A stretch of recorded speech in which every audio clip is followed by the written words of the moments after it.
Welcome back. This is lesson 3-4, multiplying and dividing rational numbers. This goes along with module 3, where we talk about the operations with rational numbers, meaning operations with fractions, decimals, and whole numbers. If you're unsure of the rules for multiplying and dividing rational numbers, you can go back to the video we have earlier on multiplying and dividing integers. The rules for positive and negatives stay the same regardless of whether or not it's a fraction, decimal, or a whole number. Okay. Just to go over a couple of those rules, we should remember that whenever we have two numbers with the same sign, meaning both numbers are positive or both numbers are negative, then our answer is positive.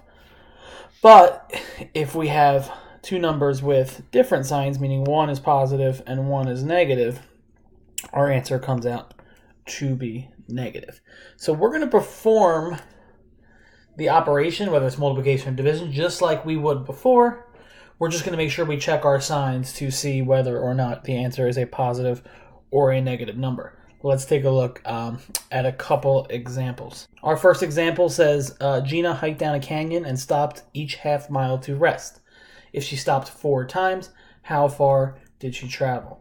My key word here is she's stopping 4 times. That means whatever operation or whatever thing she's doing, she repeated it 4 times, and that tells me it's going to be multiplication. So she is hiking. Our first step is going to be we're going to write our expression. So she is hiking down a canyon. Down a canyon is a negative number. Negative 1/2, and she did that 4 times. Anytime we multiply fractions, we want to make sure both numbers are in fraction form, so we turn 4 into a fraction by placing it over 1. We have a negative times a positive, so my answer is going to be negative, and then I just multiply like I normally would. I have some cross factors, 2 and 4, so I can simplify those. 1 times 2 is 2.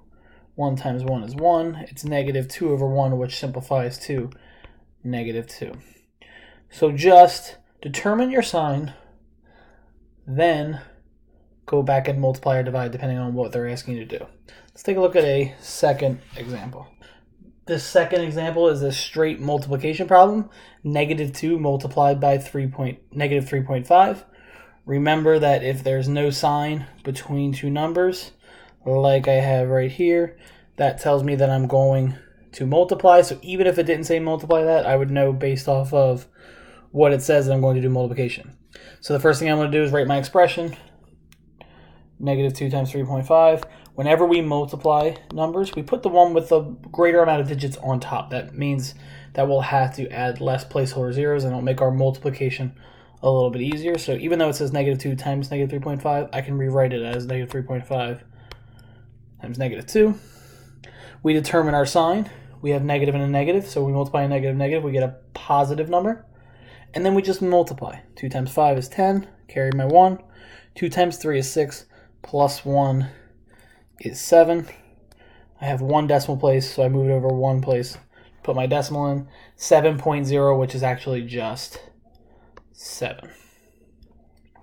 Pause the video, try the next 2 in your notes, come back, and we will go over them. Hopefully you paused the video, you tried them on your own. Let's take a look at the answer. So we have negative 3 times negative 1.25. Again, this is a case where my second number has more digits than my first, so I would like to put that number in my numerator. Remember, we can only do this with multiplication. We can't do that with division. Okay, where the number is, whether it's in the house or out of the house, does make a difference depending on where it is in the problem. But for multiplication and division, we have the commutative property. We can move them in any order we would like. So we put our negative 1.25 on top, multiplied by negative 3. I have a negative and a negative, so my answer is a positive. So my answer is the positive version of whatever 1.25 multiplied by 3 is. And I do my multiplication. 5 times 3 is 15. Carry my 1. 3 times 2 is 6. Plus 1 is 7. 3 times 1 is 3. I have 2 decimal places. I move it over 2 places, put my decimal point in, and my answer is a positive 3.75.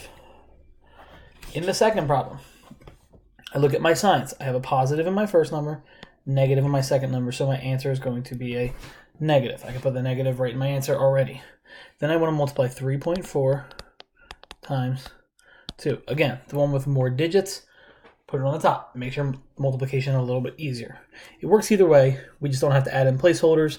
In this case, we don't have to add anything. We can just do 2 multiplied by 3.4. 2 times 4 is 8. 2 times 3 is 6.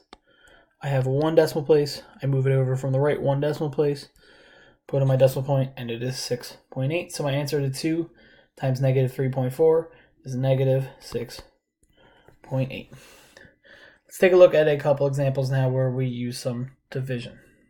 So in example 3, we have 3.6 over negative 4. Remember, I've said this a ton, but a fraction bar is just another way to show division. It's actually the easiest way to me to represent division, because it's easier to see which number gets divided by which number. So we have a division problem of 3.6 divided by negative 4. First thing I want to do is look at the signs. Positive and a negative. When I have a negative and a positive, the answer is negative. So that means my answer is going to have a negative number in it. I drop 3.6 in the house, and I just divide by 4. My decimal point goes straight up because there's no decimal in the divisor. And I divide, and 4 goes into 36 9 times. I get 0.9. And then I bring my sign down with it, and my answer is negative 0.9. The second example, we have what's called a complex fraction. And a complex fraction is just a fraction where you have fractions in both the numerator, in the denominator, or in one of the numerator or the denominator. So it's just fractions inside of a fraction. And this is just saying negative 5/8 divided by negative 6/7. It's important that we keep them in that order because when we do keep, change, flip to divide, we need to make sure we have the right number flipped. So we rewrite it, negative 5/8 divided by negative 6/7, and then we do keep, negative 5/8, change division to multiplication, and then flip 6/7 to 7/6. I have a negative times a negative, which is a positive. So my answer is going to be a positive, and then I just multiply. I don't have any factors here across from each other, so I just multiply my numerators, 5 times 7, and I multiply my denominators, 8 times 6. There's nothing I can do to simplify 35 over 48, so that is my answer. Again, pause the video, try the next two in your notes, resume the video, and come back to me. So in the first problem, I have negative 5.5 divided by negative 0.5. I drop my negative 5.5 into the house. So my problem is negative 0.5 and negative 5.5. So negative 5.5 divided by negative 0.5. I can't have a decimal here. I have to move that decimal point out. Okay, so when I do that, I also have to move the decimal point that many places in my other number. So I move this decimal point one time out. And when I do that, I just end up with a negative 5. Because I move that decimal place one place, I have to move the one in this number also one place, and then I bring it straight up to the top. And then I just divide. 5 goes into 5 one time. Bring down my other 5. 5 goes into 5 one time. I have no remainder. I have a negative divided by a negative, which is a positive. So my answer is positive 11. In my second problem, I have 7/10 divided by negative 1/5. I'm going to rewrite that. It's easier for me to see.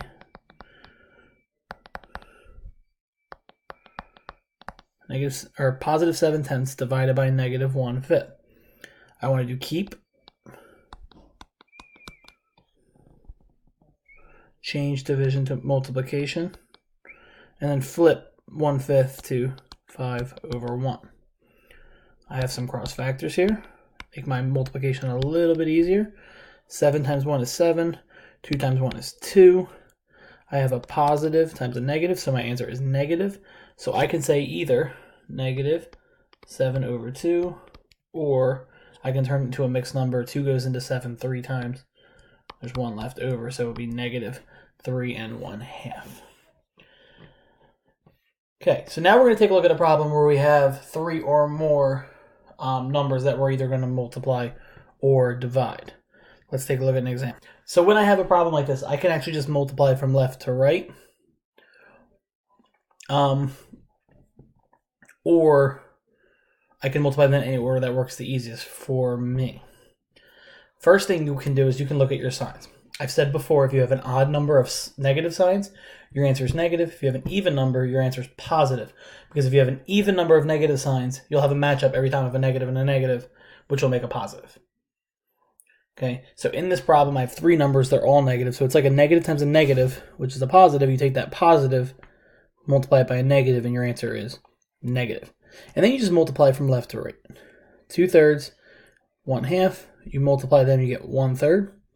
1/3 times negative 3/5, you get 1/5. That's your answer. And make sure every time you can cut out your cross factors. It just makes the multiplication of fractions a little bit easier. Smaller numbers, and you don't have to worry about simplifying them at the end. Let's take a look at another example. We have negative 2.25, 6, negative 2.2. Multiply them from left to right. First thing I look at is I have 2 negatives, which means my answer is going to be positive at the end. And then I can just multiply. I'm going to do negative 0.25 times 6. I'm going to try and do this really quickly. 2 places, so I get 1.5. Then I take that 1.5 and I multiply it by 2.2, 10, 3, placeholder 0, 2 times 5 is 10, 2 times 1 is 2, plus 1 is 3. I get 330. I have 2 decimal places, 1, 2, put my decimal point in. Again, at the beginning I figured out I have 2 negatives, so my answer is going to be positive. So my answer is 3.3. I just worked my way from left to right. I figured out my sign at the beginning, did my multiplication, ended up with my answer of 3.3. Pause the video, try the your turn, come back to me, we'll go over them. All right, hopefully you tried them on your own. First thing I'm going to look at in the first problem is that I have a negative, and a negative. If I have an odd number of negatives, I know my answer is going to be a negative, and I can write that down right at the beginning. So I have negative 3/4 times negative 4/7. I have a cross factor here, 4 over 4. 3 times 1 is 3. 1 times 7 is 7. And I can now multiply that by negative 2/3. Again, a cross factor of 3 comes 1 and 1. I have 1 times negative 2 is negative 2. 7 times 1 is 7. My answer is negative 2/7. I went kind of quickly there, so if you need to go back and look at it again, please look at it again. Figure out if you made a mistake, where you went wrong. My last example. I have 2 negatives. So a negative and a negative is going to give me a positive. Times a positive is another positive. So my answer is going to be positive at the end. Then it's just multiplication. Negative 3.3 times 1.3. 3 times 3 is 9. 3 times 3 again is 9 again. Placeholder 0. 1 times 3 is 3. 1 times 3 is 3. I get 2 decimal places, 1, 2. Come from the right 2 places, 1, 2. Put in my decimal point. Now I have 4.29. Multiplied by my number I have left, which is 5. 45. 2 times 5 is 10, plus 4 is 14. 5 times 4 is 20, plus 1 is 21. Again, I have 2 decimal places, so my answer is 21.45, or 21 and 45 1/100ths. Okay, that's basically it. Make sure you determine your sign before you do multiplication and division. That's really the only place where you might end up making a mistake. If you have any problems, please contact me, leave a comment, do whatever you have to do.